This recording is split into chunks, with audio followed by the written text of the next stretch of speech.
It's a hashtag feud, the tension brews, opinions clash like unstoppable views.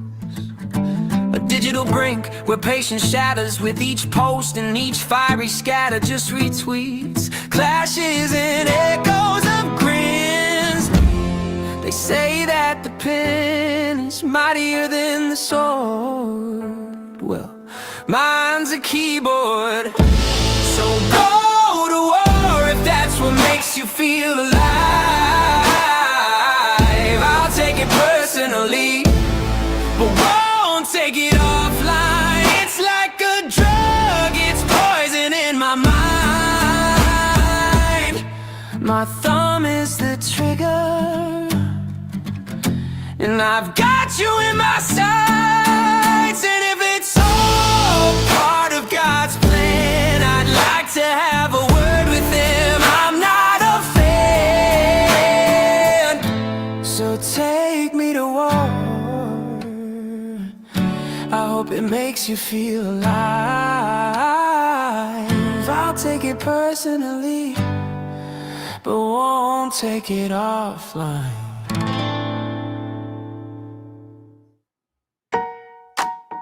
Kimmel's back. Kimmel's back. Kimmel's back. Kimmel's back. When I die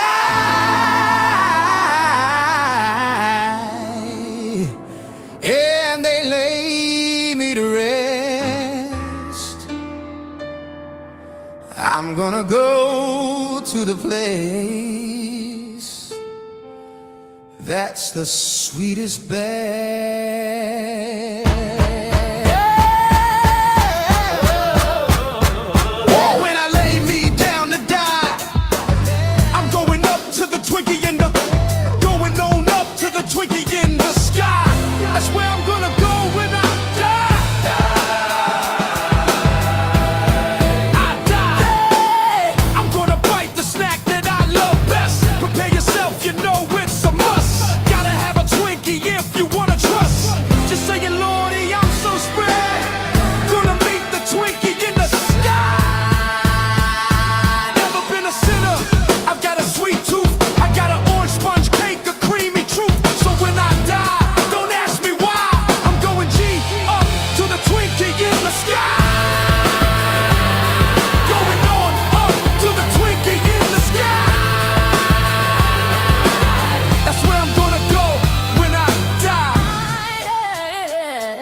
When I die and they lay me to rest, I'm gonna go to the place that's the sweetest best. All right, welcome to Not My Rabbit Hole. And I'm trying out this new microphone. So it looks like, I can see that I am speaking. So if I'm, not, please do let me know in the chat. And if you notice anything that isn't working out right today. So I feel like my voice is a little bit hoarse, actually. like what a day to try out your microphone. Okay, there. I think I'm speaking a little bit better now. Good morning. It is 10:07 a.m. on the West Coast. I am streaming from Fresno, California, coming right at you. So I hope everybody is doing good today. So David did a stream really early this morning, and let me kind of change my screen here a little bit here while I talk to you so you can get a bigger picture of what is going on. apparently David is really upset about showing the court footage of his Algona, Washington court hearing about a restraining order that was taken out on him by his neighbors that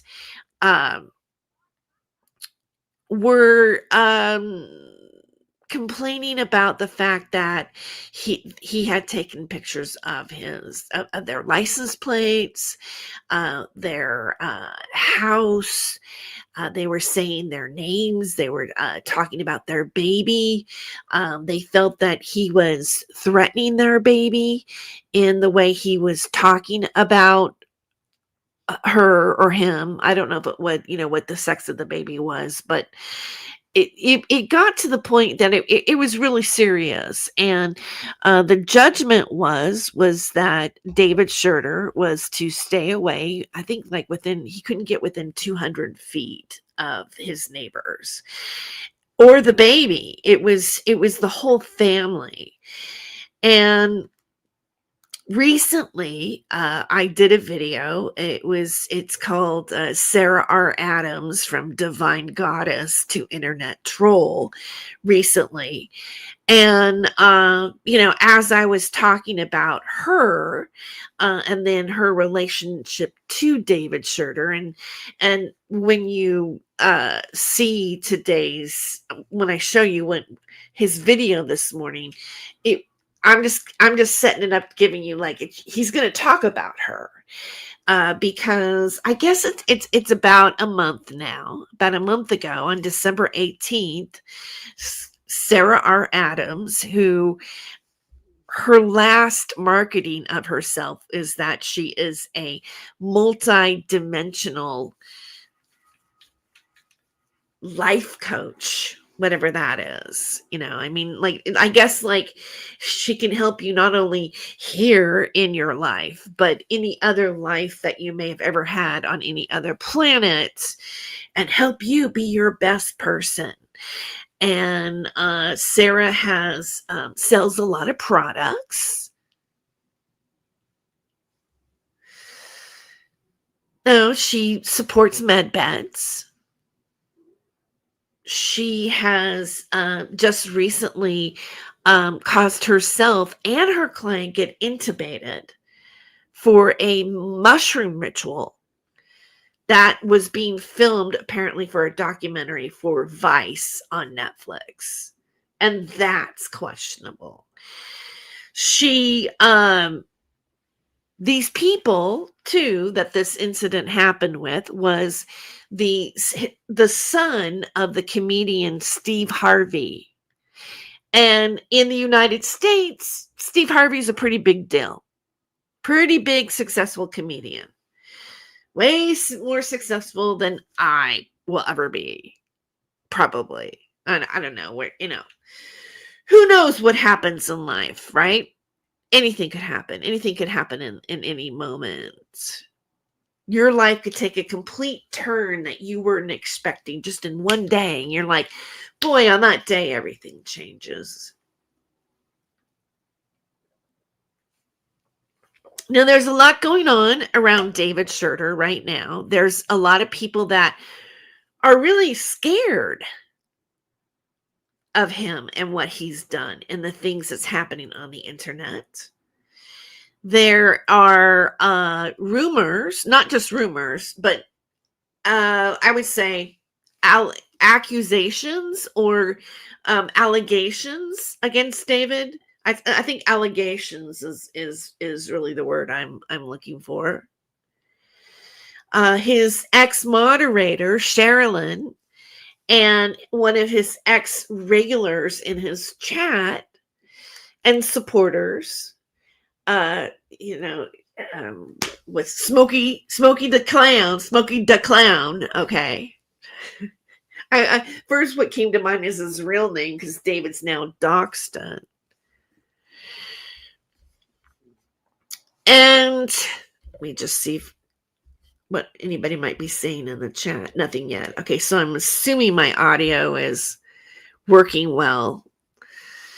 I see my little bar going on there. I was just double checking, because this is just also, I'm not just here to talk about David Shurter. I'm actually trying out new equipment. I had this microphone for, I don't know. I've had this microphone for years and I never used it. I don't know what has been wrong with me, why I didn't pay closer attention to my audio and the quality or the listening quality of my broadcast. So this is something that I had in my closet. It's a Toner TC30 USB condenser microphone. So I don't know. I'll listen back and see how it goes. Maybe I'll have to get something else. But we're upgrading here at Not My Rabbit Hole. We're taking ourselves seriously now. Okay. So, and also if you want to support the channel, the ticker tape here is all the places that you can donate to me. And if you look directly on my site, like you can buy me coffee at terryjoyce.com. I've never gotten one of those. I've never got one of those yet. So I'm like, how does that work? So maybe you'll be the first. And I also take super chats and super thanks on Not My Rabbit Hole. Oh, thank you very much. I appreciate that, Rosalinder 4975 says, hi, listening for a minute, do replay later, doing good work. Thank you. I appreciate that you think my work is good in terms of that it has value. Also, I want to let you guys know too that coming up tomorrow night at 7 p.m. I will be interviewing Adam Camacho, and we're going to do. I'm super excited to interview him about his experience in doing the Bertaria documentary. And I've been watching it. I'll have all episodes finished by the time I do interview him. But what's interesting about it, not only is that documentary and what happened there, and I don't know. It's really important to actually watch something, to really see what that documentary was, because there was a lot of controversy about it now. There's a lawsuit between Owen Benjamin and Adam Camacho, and it sinks into a lot of the drama, and it somehow it even connects to David Shurter and Thomas Schoenberger, because you have these other people that came into the conflict, okay, that are characters like Hoax and Top Feed Coco and Liz, Antoinette, and Blazing Scar. And I've had my own conflicts and my own type of treatment in that way from some of the same players. And there has been a shift that's happened. Daniel, who's Hoax Wars, has apologized to Adam Camacho, and that kind of makes things not only different with Adam and Hoax, but the surrounding people that are attached to all of it. And so we're going to be having I'm going to ask some questions, and I hope that you will show up on that and hit that notification bell and be a part of that conversation live. So also yeah, and just like this episode, that what's going on here is it's really getting heated right now. Like, things are coming to a boiling point surrounding David Shurter and things that he has said about a lot of people, and I am one of them. And how he is also is involved in this is Thomas Schoenberger, who is all of us also have a problem with. David Shurter is attacking the same people that Thomas Schoenberger has a problem with. And some of those issues have been going on for years. Like we're getting like around 10 years with some people. And Thomas Schoenberger does connect to Cicada 3301 and the Cicada 3301 puzzle and the mystery around that puzzle, and also certain movements that are in the, that you would consider to be cult-like. They have been referenced as being cult-like and right-wing fringe movements. So, and David Shurter came up in those types of communities.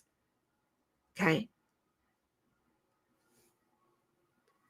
Like he has been interviewed on Lift the Veil, as well as I have, but I'm like the bastard child of Lift the Veil. Nobody wants to admit that I was ever on it. And frankly, I really don't want to admit that I was on it. Okay. I feel like it really, like now in life, I'm really embarrassed by even being associated with Lift the Veil. And I know you might think, oh, Terry, what a bitchy thing to say, but realistic, right? I mean, if you're looking at like media, and you're looking at media like not only in alternative media, but you're looking at it in like mainstream media and world media, right?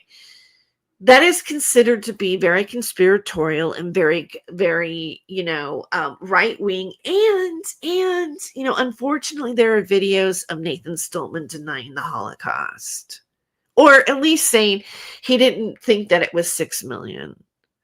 So, he even falls into a stereotype of like what the outside, the larger community in the world views. And you might say, okay, well, that's slanted by media and this and that, and this is like a media war. You're right. It kind of is, in a way. But somewhere in that is the truth, and somewhere in that is things that I think should be taken seriously, if I'm making any sense right now. So David Shurter, recently, I was talking about Sarah Rachel Adams, right? And the situation there and the Steve Harvey stuff, right? And, I have this is like, what I find interesting about this, and the fact that Sarah's even in the conversation with David Shurter, is just like mind blowing to me in a way. But then again, it makes me wonder, well, like how all connected is everybody in this, or everybody in the troll network, everybody in the troll fabric that, wants to, say lies about an individual altogether, or inspire one another to do your narrative of why you don't like this person. Because like, it feels like people who may or may not like someone like me, may not like what, like, Not My Rabbit Hole has been investigating into them, right? May not like the fact that, I did commentary in the body cam footage of the 911 call that Sarah R. Adams did, or, my association with other channels that also investigate and report on, Sarah. Or, she might not like, the fact that I, published the, police investigations that in Jupiter, Florida, about the synthetic mushroom that she was in possession of. She has like a personal agenda against me, and, it's been ongoing.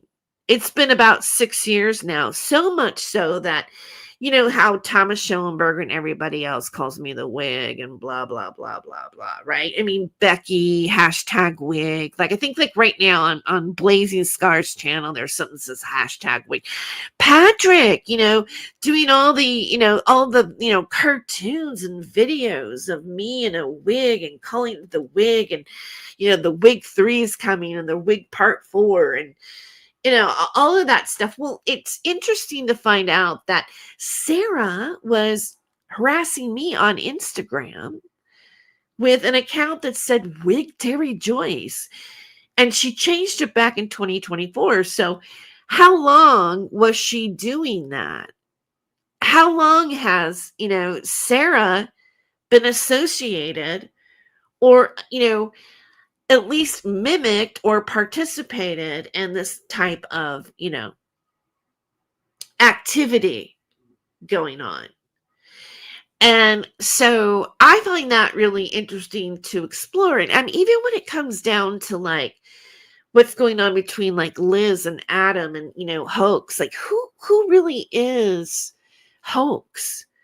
I mean, Hoax didn't just show up in the Adam Camacho situation. I'm just saying my thoughts, and I'm not saying this is what's going to happen on the interview, but I do have thoughts about it. It's like he goes back going with All Seen You and Frank Bacon and, the Saint Germain, all of that conversation that she's talked about. There's a long history of whoever Hoax is. And, it looks like he has done things which you would be considered to be, I don't know, I would say what would have been described as shadowbox was meant to be. That kind of, you make your enemy the bad guy. So I guess you have like provocateurs on YouTube that are willing to spread lies about you, to ruin your reputation, to spy on you and all of your social media or whatever. Because that's really, like if you're going to talk about it, and I know I'm going to get to David Shurter here in a moment, but it's on a big level. It's on a bigger level, and there is like, they say all the same thing, and for me right now, all of the same thing originates from Thomas Schellenberger. But you got this Sarah in here, and David's going to talk about Sarah in a moment. Apparently she's, emailing him, but her stuff is too frivolous or gossipy for him to say. I guess, like, Sarah, your angle isn't really being accepted by the big boys who harass. Sorry. So let's play a little bit of this. I'm gonna make this fair use. So we're just educating and critiquing David's video this morning. So David has been, actually David's been pretty angry at me for quite a while. It's been going on, really heavy, I would say, since around, it was always pretty bad, but it's been really bad since around Thanksgiving. Yeah. So, and, I guess because I've been really exposing some things about him, like disturbing things that he wrote in his,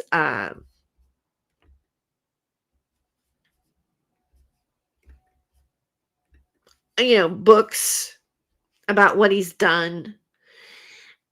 And when I pointed out, because I think it's important to point it out, like what is somebody's background? Like when you hear somebody make allegations that, of other people being pedophiles and doing all these crimes, like he has said some really horrific, accused me of some really horrific crimes that I'm not guilty of.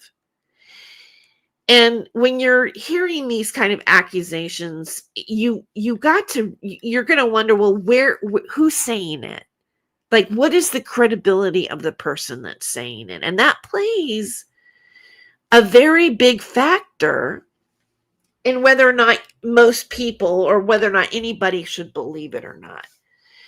Like, let's say, I was on trial for this, and I was being tried for everything that David Shurter said I was guilty of. And then I would play David Shurter and say, this guy has a history of being violent to animals and people. And he's even written about it in his book. it doesn't matter like what age that you wrote that on at. It's significant. And well, and let me compare books. Let's compare David Shurter's book and Liz's book of, Heroin to Christ. Now, I haven't read her book, but even in the title, you realize that there's a shift. Like, you would think that she had some sort of redemption or some sort of spiritual awakening or something because she went to Christ. She realized her wicked ways and repented and went to Christ and got over heroin addiction.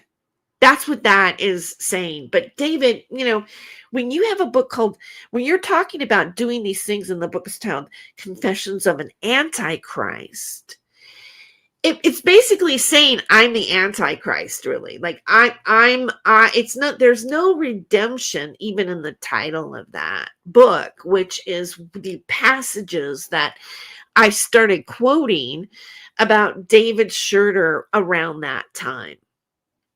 And there have been other people that found these passages and they've done their versions of the videos about what I'm talking about. But at that point, David started getting extremely nasty. And, in this video, he's going to complain about how I got his video taken down, his recent video. And I did make a public post about it. I said I thought it was disgusting. And the things that he said about me should not be on YouTube. And they were extremely sexualized about me. And also ageism. And also about my physical attributes, which, according to YouTube's guidelines, that is a violation. But today, David Shurter is going to tell you that it wasn't about that, and it's all my fault, basically. Because, David, I know, like I'm talking to David right now, like as if he's listening to me, because he might be actually listening. So why don't you listen up, David? I know that other people also reported that video. So it's not just me. They came to me. You know how bad, how I found out that what you said about me was really bad is somebody else came to me and said they reported the video because of what you said about me.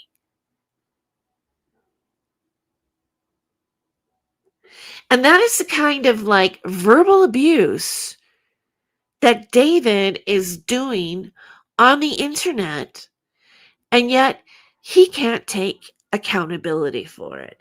Let's start it. This is fair use. We are just educating the public and critiquing the video. And I need this video to put on my blog.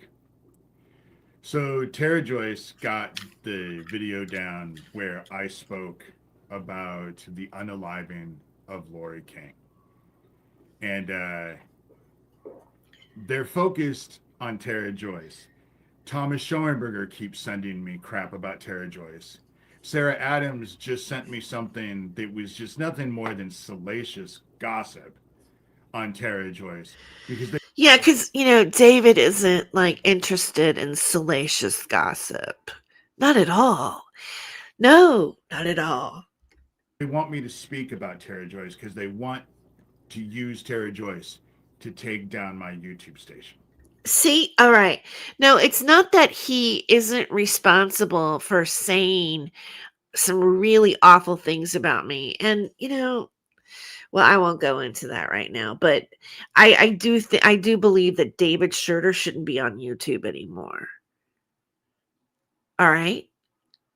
Especially since there are allegations from Sherilyn. I didn't finish this thought. Let me finish it now. And Smokey the Clown, that David Shurter was inquiring about getting a hit on us, me, Jesse, even Thomas Schoenberger. He says threatening things.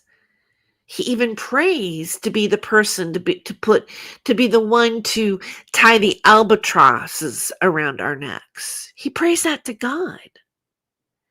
Yesterday I took a short where he's in court saying that he was praying God to smite their children in a video, and how the people wanting to take the restraining order out on him didn't perceive his video correctly.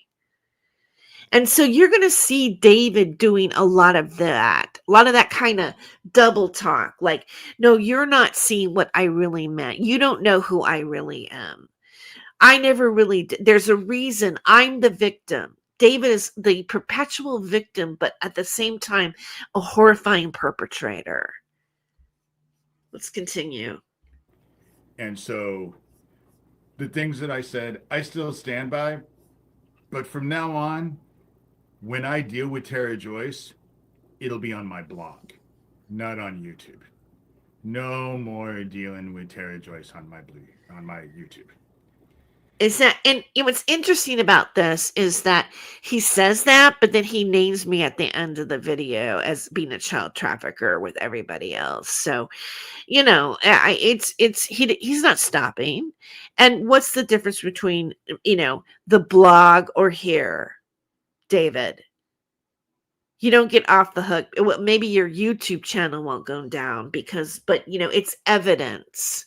Because I think David is still not, like he got a restraining order before. Like he thinks he's not going to get one now at this point.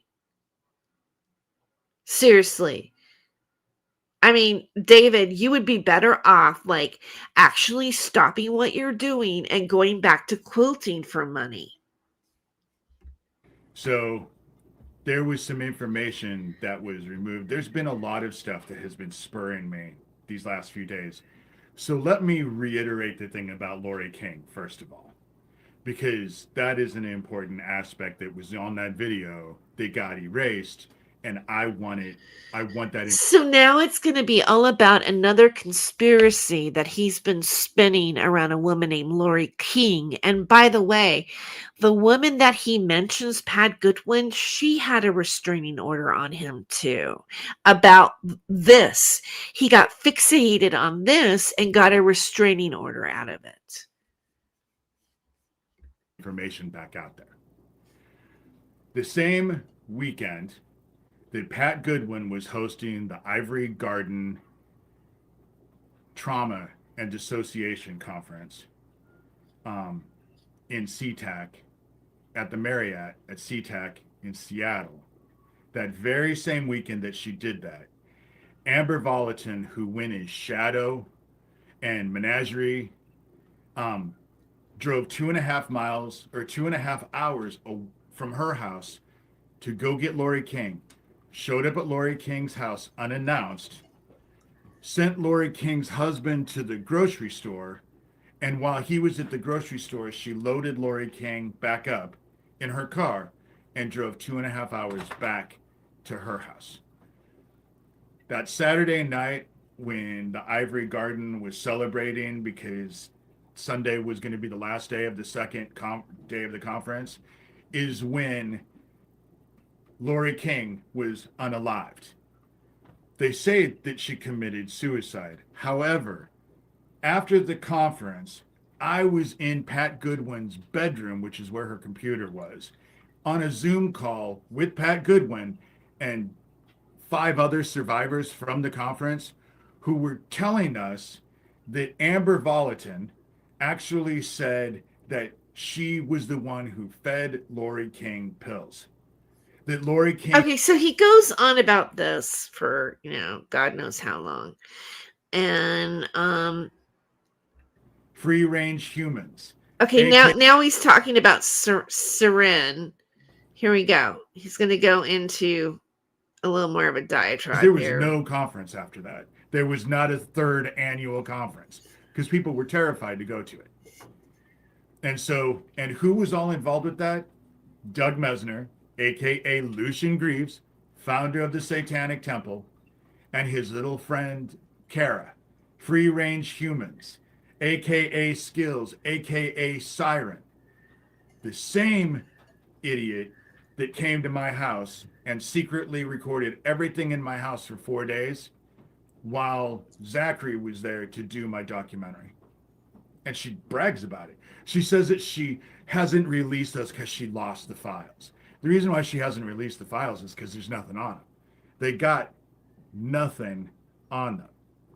But Lori King, again, if I was investigators, I would subpoena Pat Goodwin and get the rouster for all of the people who attended that second annual Ivory Garden trauma and dissociative identity disorder conference that was held at the Marriott in SeaTac, because that same weekend is the same weekend Lori King died. You don't have to take my word for it. Right now you're hearing it third party, because I wasn't told. I was told by the people who were told, so it's third party. Investigators should go talk to the survivors who were told that Amber Volatin, who is a transsexual, was telling everybody that she was the one who fed Lori King pills. Okay. Right. Uh-huh. They were trying to scare and shut down victims of child. Uh-huh. 23 people are. 23 people that Daniel Dowd was talking about. Okay. This is kind of weird. Make my skin crawl. Do you get it in your head that lining me up? What was it, yesterday? You know, maybe it was the day before yesterday. Okay, yeah. There's 15 plus videos that are listed on that protection order solely and only deal with Doug Mesner. Solely and only deal with Doug Mesner. And the murder of Lori King. Now, with that said, Daniel It has nothing to do with Lori King. Absolutely nothing. Calling me up. What was it, yesterday? You know, maybe it was the day before yesterday. Today's Saturday, it was Thursday. So it was the day before yesterday. Telling me, first of all, I did not ask him to call me back. Obviously, he didn't talk to me. And second of all, he makes my skin crawl. What part of you make my skin crawl? Okay, and what part of this is an argument to not call somebody back, that they make your skin crawl? Like, again, this is harassment, and a poor excuse not to confront somebody that he's making heinous allegations about with no evidence. You get it in your head that I'm telling you to call me back. When he called me back, click on the link, you can listen to his voicemail. He says that there were 23 people in Jesse Davis's YouTube chat room who wanted Jesse to debate me and stuff like that. If I was investigators, I'd want to know who the 23 people are. 23 people that Daniel Dowd was talking about, because chances are they're all involved. They're all involved. And again, you can go watch my video about Daniel Dowd, about the whole situation. I was asleep when he called, and he always calls with an unlisted number. So I didn't call. And obviously I'm not going to do that. It was an ambush. 23 people. Oh yeah, I go into a chat room with 23 people. Not an ambush at all. But he assumes that the 23 people are automatically against him.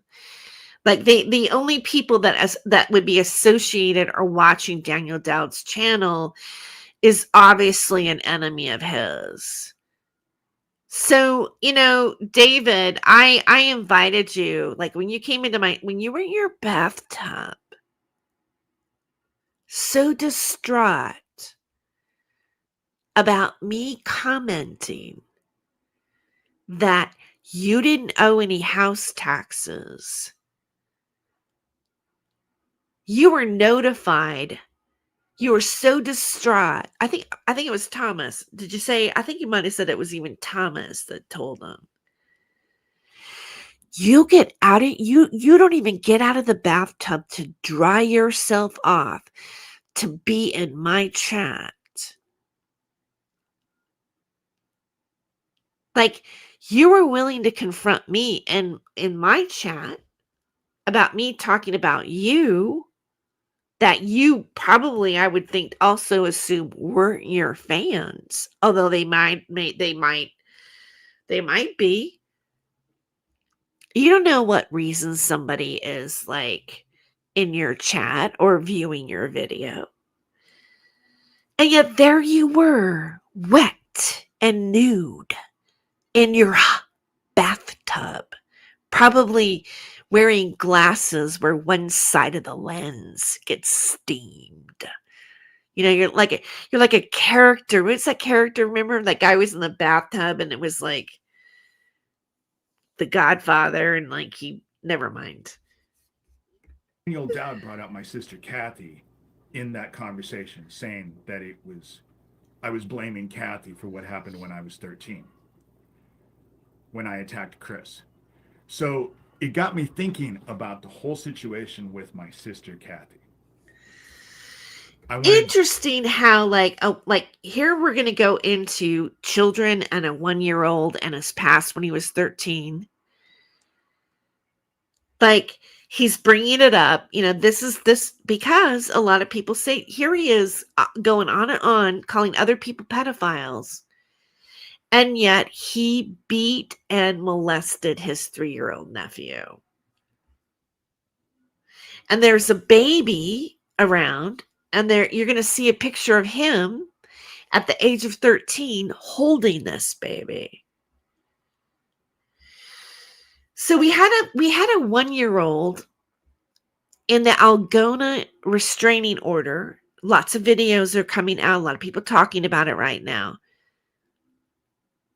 It's not just on YouTube. This conversation isn't just happening here. Okay? He denies it. He denied it again recently. And here he is talking about a 1-year-old, or showing a picture of himself with a 1.5-year-old in his video. We're going to look at it. Let's look at it. Deal with what happened when I was 13. What happened with her lying and telling everybody that our stepmother, who was murdering little boys with our dad, was dead for years, until I found out that Joanne wasn't dead. And I want to deal with the fact that I believe that Daniel Dowd and Gio Farnsworth were in league with my sister before they murdered her ex-boyfriend. Because her and Owen Winger... This is crazy.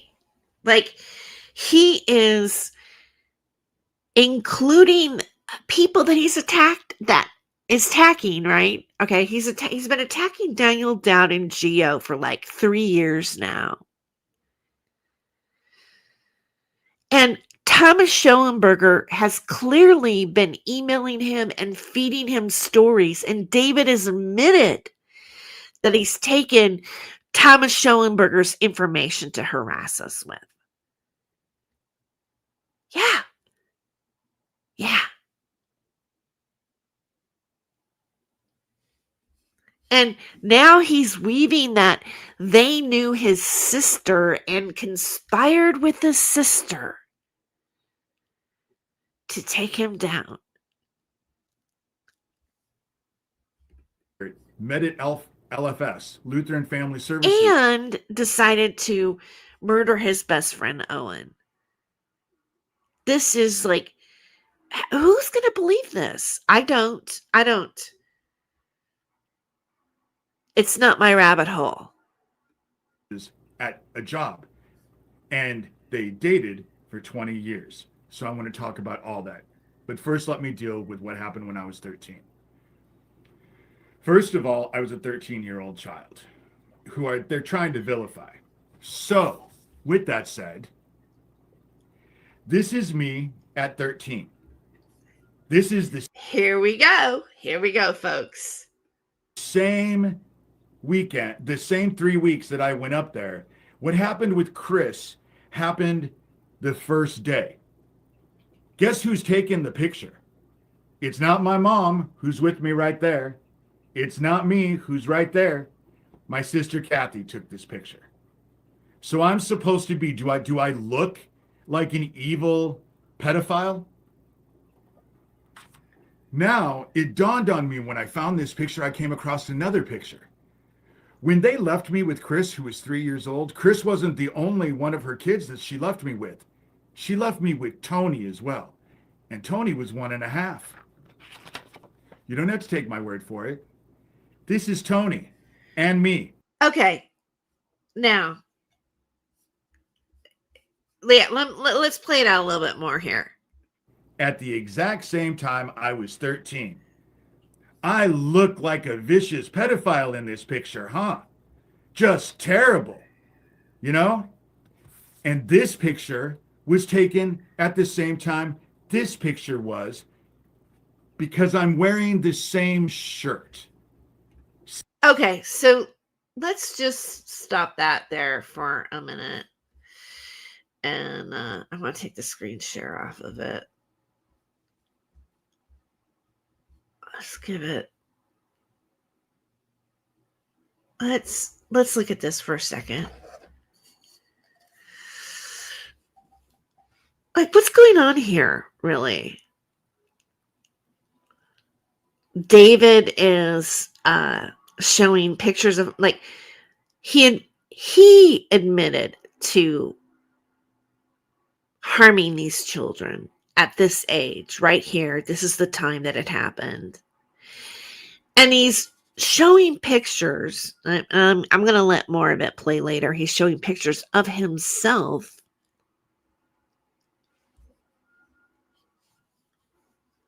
with the children and saying, look what an innocent child I am. And, you know, this is what you are persecuting. You're persecuting this child. Do I look like I'm capable of doing something like this? And yet he admits of doing something like this at this particular age. I don't know about you, but I don't. I see something kind of off here, really. The look in his eyes. I don't think he looks like, yeah, I do see that at that age he would have been capable of doing what he did. That's what I see in this expression right here. Now, maybe the one like with his mom. All right, let me come back here. Maybe the one with his mom is, you know, that one is cuter. You know, he looks like just a happy kid. Let's share it again.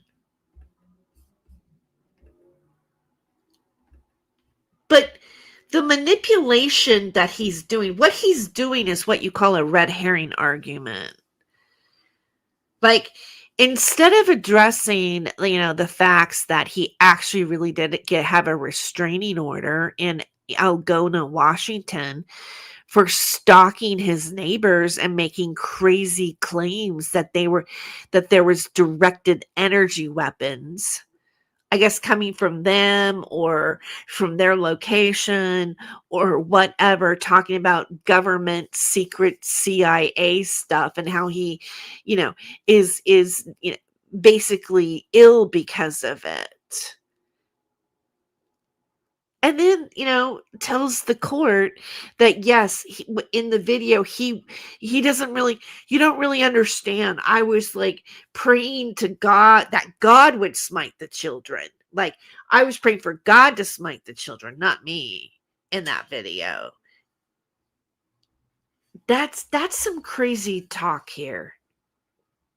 And there are people like Sarah Rachel Adams and Thomas Schoenberger emailing them, manipulating maybe a person who is not mentally well to come and attack. It's not even to come and attack us, but is paid money to him. What's that about Sarah? Because, I see like a correlation between Sarah and David Shurter. Neither one of them want to hold any accountability for what they've done, like almost kill their clients for not paying back a loan that her ex-business partner took out on her. So she's willing to come to this guy and offer $5,000, an interesting number that there's this investigation into David's allegations of wanting to have us off, the conspiracy to do it.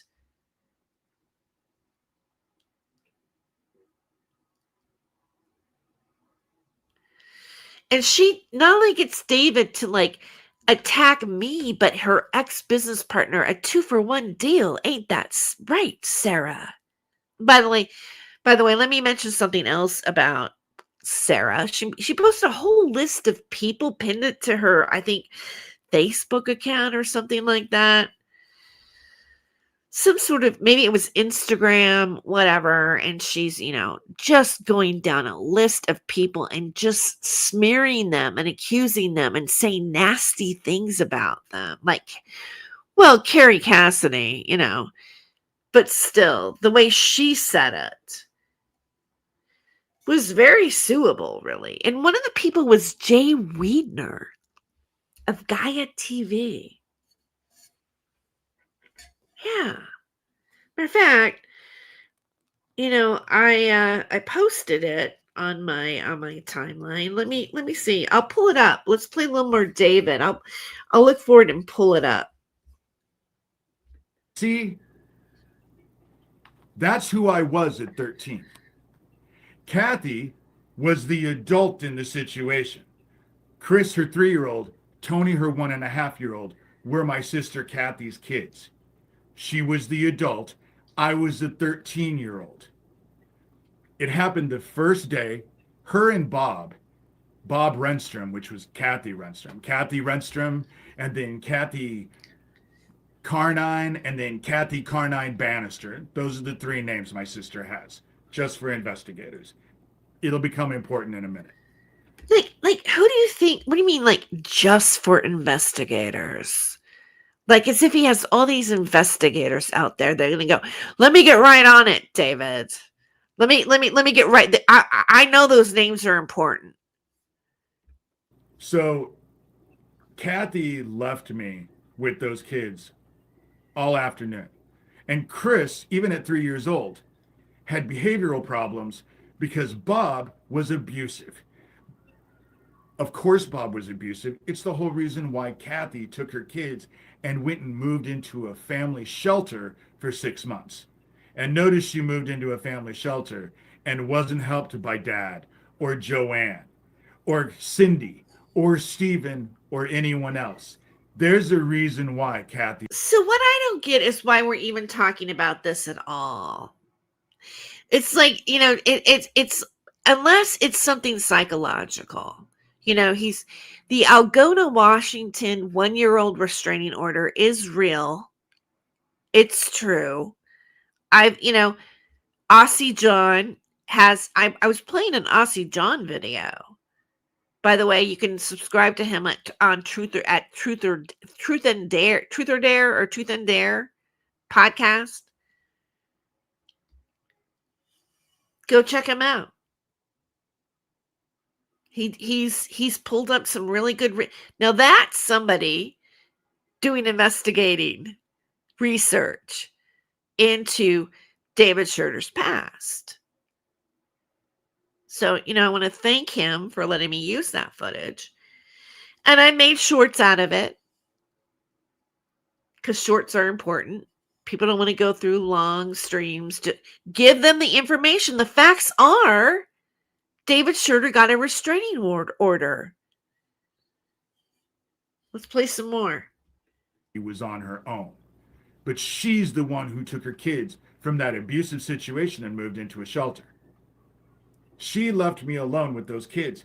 But I was such an abhorrent pedophile that I attacked the 3-year-old but didn't do shit to the 1.5-year-old. And I didn't go to jail. There were no criminal proceedings. Chris didn't go to the hospital. There are no medical records. The only thing that happened is that when police left, they got involved with the Minnesota court system, and the Minnesota court system contacted social services in Emmitsburg, Iowa, and sent in social workers because they knew I was being abused. But I wasn't talking. I wasn't saying. Okay, so, let's move on. I want to go back. He's going to show the picture, I think, again. Here we go. There we go. Let's go back a little bit more here. Okay, here. This going. Chris was 3. He doesn't remember shit. Tony was 1.5. You think Tony remembers what happened that weekend? Really? You think? I don't know. You tell me. I mean, some people actually they can remember back that young, especially if it's traumatic. Maybe Tony does remember. Tony remembers what happened, So, okay, now we have that. Kathy is also the one who convinced everybody that our stepmother, Joanne, was dead for years. Okay. And so it goes on. I mean,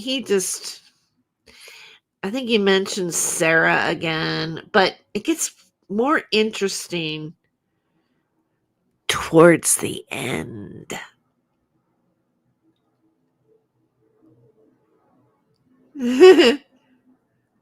Let's see what's going on here. 4-year-old. Jesse Davis and Paula Davis, her brother, is in jail for 47. Okay, yeah. I didn't realize he was speaking literally. But these idiots will break into my house. They stole a computer. Okay, wait. They had their entire garage soundproofed. So the minute they closed that garage door, you couldn't hear a screaming child. And all of this. That's crazy, right? Okay, wait. Let's go back a little bit more. Actually see what I looked like at the time. And my sister Kathy's a lot. Okay, you know what? Let's take a quick little break and come back to this. I'm going to be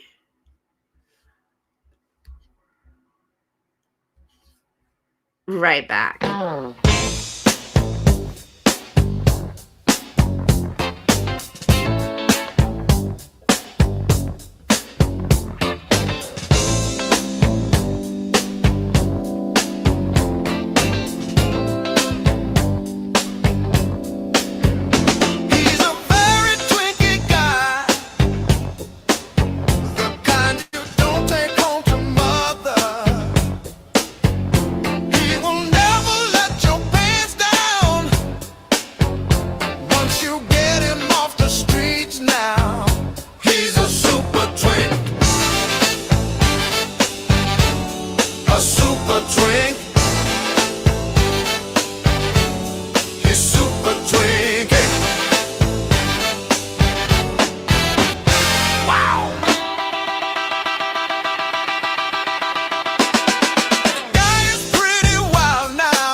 Super twinking now.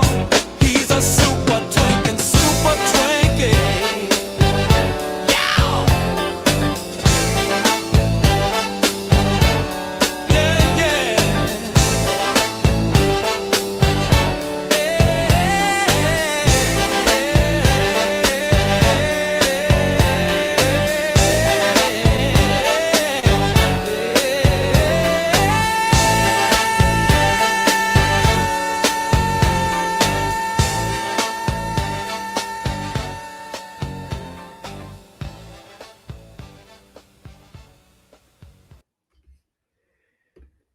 Butcher knife steps in, wearing my man bun. Thinking I'm a G-man, dreaming the pig pen. Nobody has fun until I'm done. Bro! Butcher knife stepson, wearing my man bun. Another restraining order, scum. Whoa, whoa. 2, 3, 4, 5 hit whip. Butcher knife stepson, don't need gun. Now a cycle pump you till you done. Another restraining order, fun. Yeah, yeah. Butcher knife stepson, wearing my man bun. People say I'm scum, scum, scum. I'm done. Butcher knife stepson, thinking this is fun. Oh, butcher knife stepson, wearing my man bun. Thinking I'm a G-man, dreaming the pig pen. Nobody has fun until I'm done. Oh, butcher knife stepson, wearing my man bun. Another restraining orders, go, go, go. Whoa. 2, 3, 4, 5 hit whip. Butcher knife stepson. All right, welcome back to Not My Rabbit Hole. And if you like this episode, please do give it a like and a share. All right, so we're going to get back to David Shurter here. This is where it gets really interesting towards the end of his video. So let's take a listen. Liar, who's involved with my stepmother, our stepmother, who was helping murder little boys with our dad. They were abducting little boys. They would drive into their house. They had their entire garage soundproofed. So the minute they closed that garage door, you couldn't hear a screaming child. And all of this needs to be investigated. And I started with going to Nebraska State Patrolman John Pankinen in 2007, right after my dad died, who told me and my sister Kathy that he had skeletons in his closet. I didn't realize he was speaking literally. But these idiots will break into my house. They stole a computer. What have they released on that computer? Not a damn thing, because there wasn't anything on there. They break into my house all the time. They've had access to my computer. What have they released? Not a damn thing, because I'm not doing anything illegal. I have never done anything illegal. Daniel Dowd, who will say, oh, you're just a victim, he has a mugshot for fucking a 4-year-old. Jesse Davis and Polly. That is just so gross to me, and that is not true. That is not true. Davis, her brother is in jail for 47 years for fucking kids, and they were all connected to each other. Okay, that's not true either. Yes, her brother did go to jail for that, or went to prison, but they helped put him in prison. Thomas Schoenberger is so heavily involved. I mean, one of the things that David does, and a lot of them do, is they take something that's factual, but they make it something that it isn't.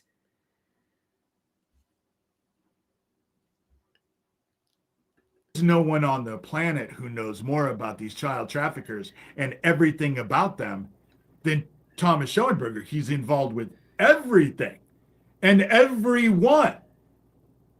At the same time, on the other side of his mouth, he'll tell you he's just a little musician. He's just involved with music, and that's all he does. So now, like, it's like David was like praising Thomas, and he's great, blah blah blah. He's on the spectrum, and misunderstood, and taking his information, and taking Thomas's old harassment of Jesse and Pamana Davis and putting it on his blog, saying it on his channel, and now Thomas Schoenberger is a bad guy again. Now he's a victim to Thomas Schoenberger.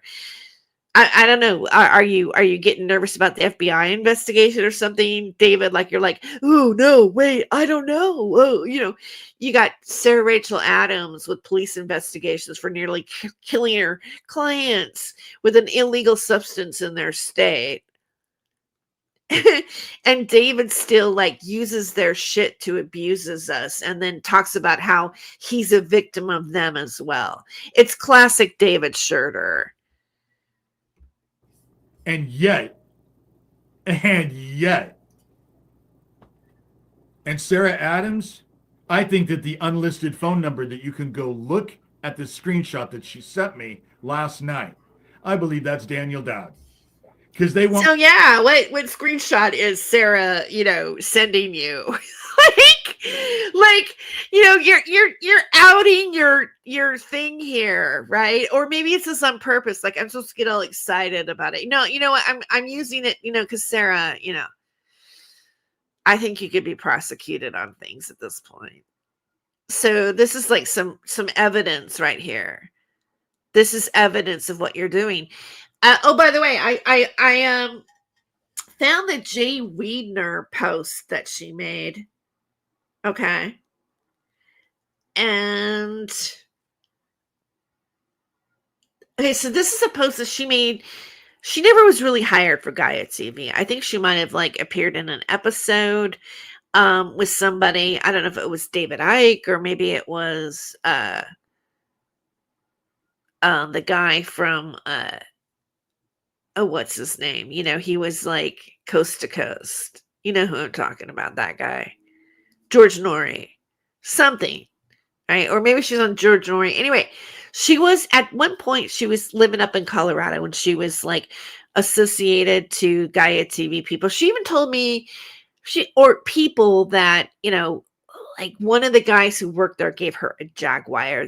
Like she wasn't ready to have a show, but whatever, he gave her a Jaguar, something like that. I don't know. I mean, like I haven't, like, it's not, who can believe anything that Sarah says really at this point? But there was pictures of her in a Jaguar, in a flowing skirt with like her legs, whatever, like, from you didn't see her, you saw it from the up point of view, with the camera pointing down on her in this Jaguar, shoot. You could send anybody, like, I've got friends that have Jaguars. I could have taken a picture of one and said it was mine and put it on social media. I mean, people don't know the difference, right? Here I am on the bus. Where's your Jaguar? I'm like, oh, yeah, I don't really have a Jaguar. Okay, so this is what Sarah writes about Jay Weidner, who is like major guy of Gaia TV, like top man, like, like one of the major producers or whatever. I have to look at his title, but he's a big deal. He was a big deal at Gaia TV. And here's what she writes recently, and he responded to her. This is Jay Weidner responding to what Sarah Rachel Adams wrote about him. Sarah R. Adams is lying about me on her FB page, her Facebook page. She is saying that I was fired from Gaia for harassing women. She has no receipts. I was never brought before HR at Gaia, even once in my 8 years there. Frankly, the women at Gaia were scary woke, and I wanted nothing to do with any of them, especially Sarah R. Adams, who is absolutely crazy. Sarah, I got cancer in January 2018, and I retired in July 2018. And since then, I've gotten a receipt that apparently Jay and Sarah had a conversation and everything has worked out okay. Well, maybe that, conversation had to do with, legal threats or statements, maybe not threats. Like, you're making some serious allegations about my reputation. And if you don't discontinue, I'm going to have my attorney do whatever. Like, I can have an attorney go after Sarah for offering David Shurter money to spread malicious defamation and lies and slander on not only her ex-business partner, but a journalist and a podcaster on YouTube and also Spotify and Apple Podcasts and Google Play and Rumble and X.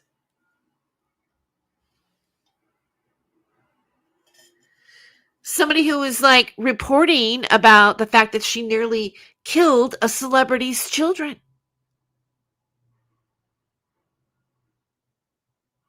How about that, Sarah?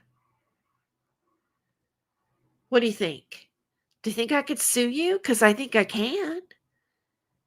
Just alongside with a bunch of other people who are like, you got stuff coming at you, lady. If I were you, I would, do some really like cosmic inner work on yourself. Take care of yourself first before you want to advertise yourself as a healer for others. That's my advice, Sarah. Me to talk about salacious gossip about Tara Joyce, so Tara Joyce can make herself out to be a victim and try and get my channel down, because it's all about shutting me up and stopping me from exposing their pedophile operation. See, that admittance right there by David incriminates you, Sarah, and it incriminates you too, David.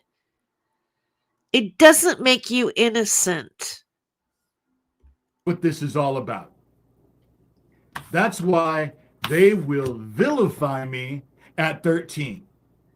They will vilify. Yeah, you look a little wicked there at 13. David, that's a sneer almost in your eyes, on your face. I mean, I know the baby's grabbing your nose, but is that what triggered you? Me.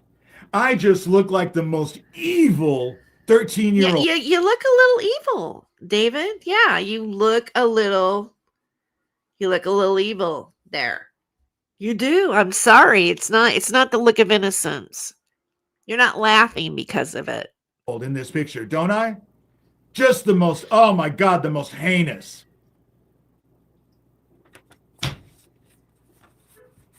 All of this matters. It all matters. I was a victim of this. They put me through hell. They're still putting me through hell.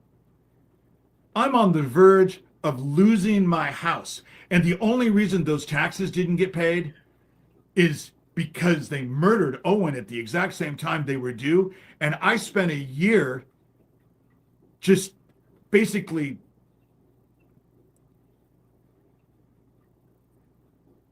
them murdering Owen and bragging about it on YouTube had a psychological effect on me.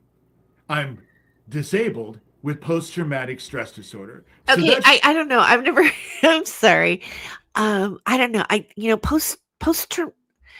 Post-traumatic stress disorder, it's not I don't think it qualifies as being disabled because of it. I mean, I don't know. I mean, like, you can't get a handicap placard to park your car for post-traumatic stress disorder. It's vastly different. Vastly. Shouldn't come as any surprise. But let me point out, You know, I was 13 in this picture. I have post-traumatic stress disorder from you, David, and that shouldn't be any surprise. A week after I turned 14. A week after I turned 14. Oh, so he's 14 there now. He's not even 13. A week after I turned 14. Okay. The social workers who were That's full-on teenager, David. That's not tween. ordered into my dad's house from the courts in Minnesota are the ones who took me to Cherokee after I tried to kill myself again. They're the ones who drove me. And I was in that mental institution for 5 months at 14 years old, a week after I turned 14. Right after this. Right after this. And that's who they're trying to vilify. Trying to make me as a 59-year-old dude. But of course they're going to run with that. And that's the reason why they started running with, oh, there was a 1-year-old in that particular. Yeah, Smokey said, you can sue David, but he's broke, it won't help. That is correct. But theoretically I could sue him. It would be more advantageous to sue Thomas Schoenberger and then add David to that lawsuit. Just to, like, in a sense, it's not really about money. It's about getting him to stop. But I think the best route to get David to stop is to get a restraining order against him. And if they do arrest him, or if they do charge him for what he's done, or for the allegations that you're saying, Smokey, then that would definitely give us a reason to get a restraining order against him as well. And he could be ordered to take everything down that he said about us, and should be. Protection order in Washington. There was no 1-year-old. It was him and his girlfriend. They were driving me insane. There was no 1-year-old in court. There was no 1-year-old spoken about. But the reason why is because there was a 1.5-year-old. When I was 13 and that whole shit went down with Chris, there was a 1.5-year-old kid there too. My nephew, Tony. Here's a picture of my nephew, Tony. And me. And again, I think it's interesting because, like, I guess there was, like, the children that he harmed was 8 and 3. And then I didn't realize there, we don't hear much about a baby being also there as well. And within the discussion of him getting a restraining order and that a 1-year-old is involved, I think his angle here is to show how innocent he was with this 1-year-old. Therefore, somehow, it exonerates him for the restraining order and the taking the responsibility that maybe he might have acted out of line, and that he needed to have a restraining order, that he was doing things that were considered to be stalking and harassment. I mean, he was doing this to his neighbors. Imagine if any of us that he talks about, like, let's say, imagine me living across the street from David. He would be a more immediate danger. I'm positive of it. If he was within any distance that he could have physical access to me. I firmly believe that. The only thing that's separating that kind of danger from me and David Shurter is that it's on the internet. And yet what he does is inciting more aggression and violence on the people that he is talking about and accusing and saying awful things about. He is polluting them. I mean, Smokey's here today, but at one point Smokey believed David. How many more other people are out there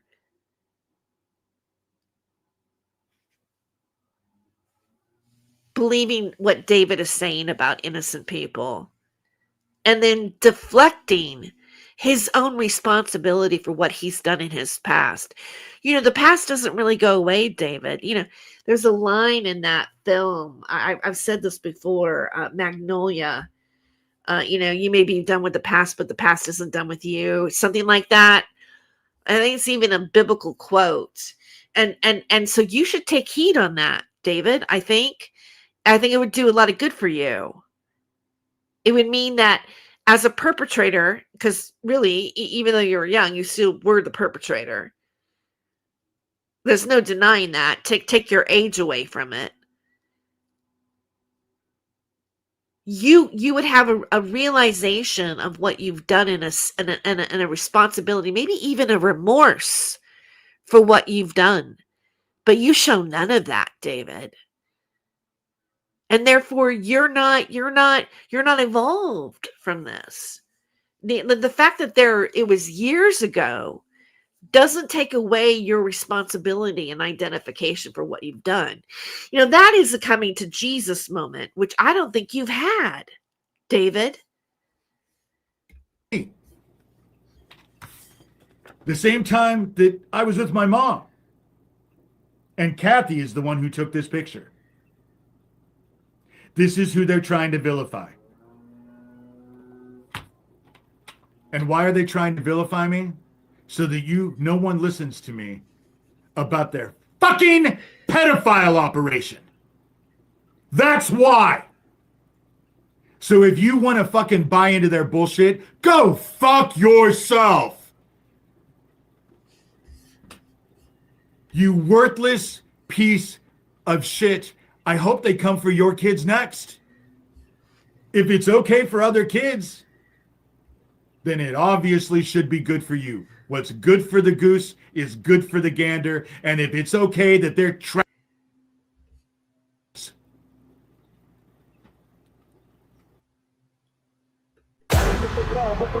Oh, this is Jack. Today's question is, why analyze the case?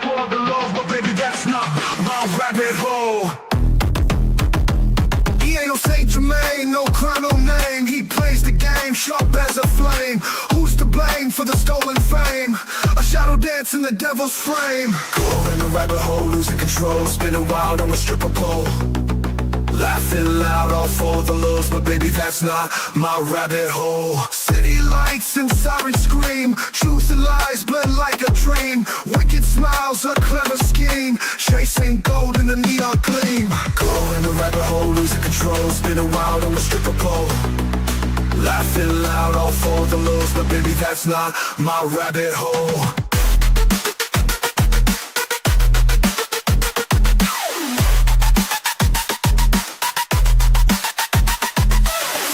Fast, can't find the ground. Echoes of chaos all around. You chose this dance, this mad parade, but not every choice gets accolades. Go in the rabbit hole, losing control, spinning wild on the stripper pole.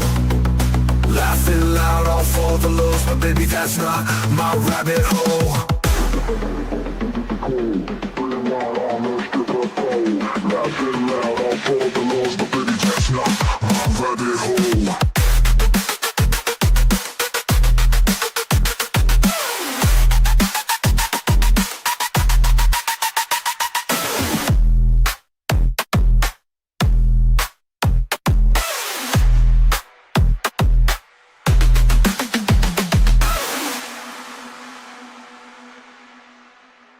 City lights and sirens scream, truth and lies blend like a dream. Wicked smiles, a clever scheme, chasing gold in the neon gleam. Going down the rabbit hole, losing control, spinning wild on the stripper pole. Laughing loud, all for the lows, but baby, that's not my rabbit hole.